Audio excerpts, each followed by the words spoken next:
নমস্কার বন্ধুরা, কেমন আছেন?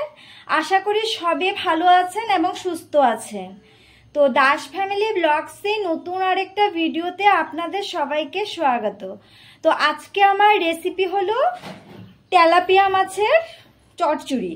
তো তেলাপিয়া মাছের চচ্চড়ি করার জন্য আমি এখানে তেলাপিয়া মাছকে ভালো করে কেটে ধুয়ে পরিষ্কার করে নিয়েছি। এখন এতে নুন হলুদ মাখিয়ে নেব। তার আগে আমি কি করব, একটা লেবু এভাবে কেটে নিয়েছি। তো পুরো সব মাছগুলোর মধ্যে আমি এইভাবে লেবু চিপে দিয়ে দেব। একটা লেবু দিয়ে দিলে, লেবুর রস চিপে দিয়ে দিলে কি হয় জানেন, আমি প্রায় সব মাছেই লেবুর রস দেওয়ার চেষ্টা করি, কারণ মাছের যে একটা আস্তা আস্তা গন্ধ থাকে সেটা আর থাকে না। তো আমি লেবুটা চিপে নিলাম। এখন দিয়ে দিচ্ছি নুনটা দিয়ে দিলাম। তারপর দিয়ে দিচ্ছি হলদির গুঁড়ো দিয়ে দিলাম। এবার দিয়ে দেবো অল্প কাঁচা সরিষা তেল। এই জন্যই সরষের তেলটা আমি দিই মাছে, যাতে তেলে যখন আমি মাছটা ছাড়ি মাছটা যাতে না ফুটে। তো মাছ যদি তেলে ফুটে গায়ে পড়ে ভীষণ একটা খারাপ সিচুয়েশনে পড়ে যাই।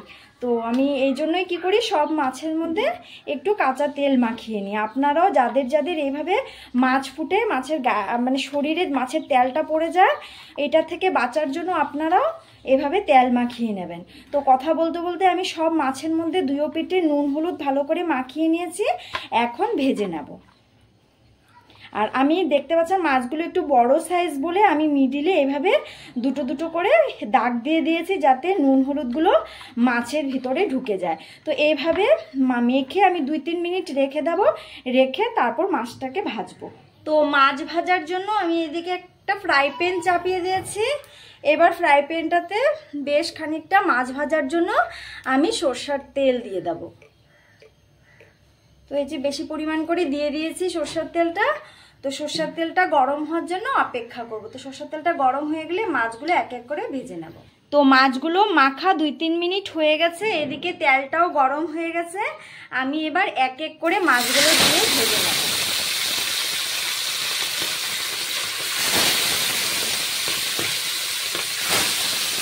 তো দিয়ে দিলাম মাছ 3টা। এবার মাছটা ভাজা হতে হতে আমি মশলাটা তৈরি করে নেব। তো মাছটা ভাজা হতে হতে আমি মশলাগুলো রেডি করে নিয়েছি। তো চলুন দেখিয়ে দিই আমি কি কি মশলা নিয়েছি। এখানে 2টো টমেটো কেটে নিয়েছি। তারপর নিয়েছি ঝালের জন্য কাঁচা লঙ্কা। আর এখানে 2টো সাইজের পেঁয়াজ আছে, একটা একটু বড় সাইজ, একটা একটু ছোট সাইজ। তারপর আছে আদা, তারপর আছে রসুন। এখন এইদিকে একটা আমি কড়াই চাপিয়ে দিয়েছি। কড়াইতে এখন খানিকটা তেল দিয়ে দেব। তেলটা দিয়ে দিলাম। তেলটাকে গরম হতে অপেক্ষা করব। তেলটা প্রায় গরম হয়ে গেছে। তো ওইদিকে তো আমি কড়াইটা চাপিয়ে একটু তেল দিয়ে দিয়েছি। তেলটা গরম হতে হতে আমি এখানে পেঁয়াজটাকে কেটে নেব। পেঁয়াজটা একটু বড় বড় সাইজের করে কাটলেও অসুবিধা নেই।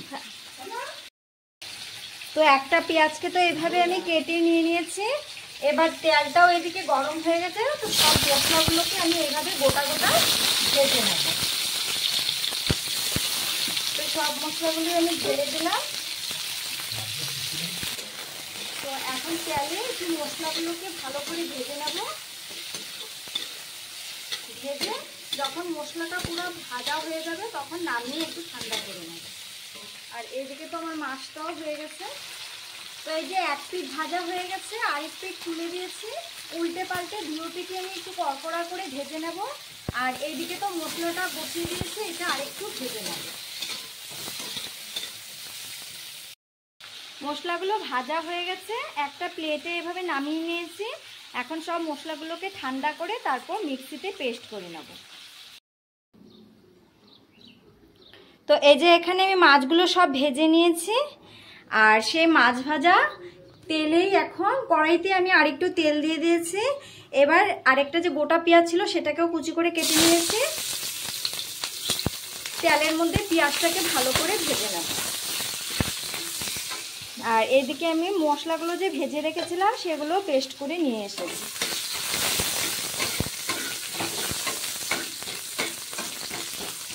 তো হয়ে গেল পেঁয়াজটা ভাজা, এবার পেস্ট করে রাখা মশলাগুলো এতে সব দিয়ে দেবো।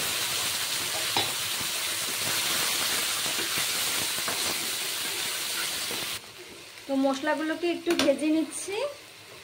এতে এখন দিয়ে দেবো 1 চামচের মতো হলদির গুঁড়ো। হলদির গুঁড়োটা দিয়েও ভালো করে একটু মশলাটাকে ভেজে নেব। মশলাটা ভাজা ভাজা হয়েছে একটু, তারপর এতে এখন দিয়ে দেবো 1 চামচের মতো ধনের গুঁড়ো, তারপর দিয়ে দেবো 1 চামচের মতো জিরের গুঁড়ো, দিয়ে দিলাম ধনে জিরের গুঁড়োটা। এবার আবারও মশলাগুলোকে আরো মিনিট 2-1 মতো ভেজে নেব।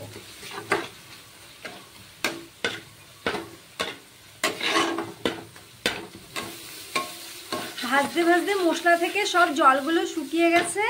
এবার মিক্সি ধোয়া জারটা ধুয়ে একটু জল দিয়ে দেবো। যে মিক্সিটাতে আমি মশলা করেছিলাম সেটা ধুয়ে একটু জল দিয়ে দিয়েছি। তারপর এবার দিয়ে দেবো স্বাদ মতো নুন। নুন দিয়েও আমি মশলাটাকে আরেকটু ভেজে নেব। মশলাটা ভাজা ভাজা হয়ে গেছে। এবার অনুযায়ী আমি আন্দাজ মতো জল দিয়ে দেবো।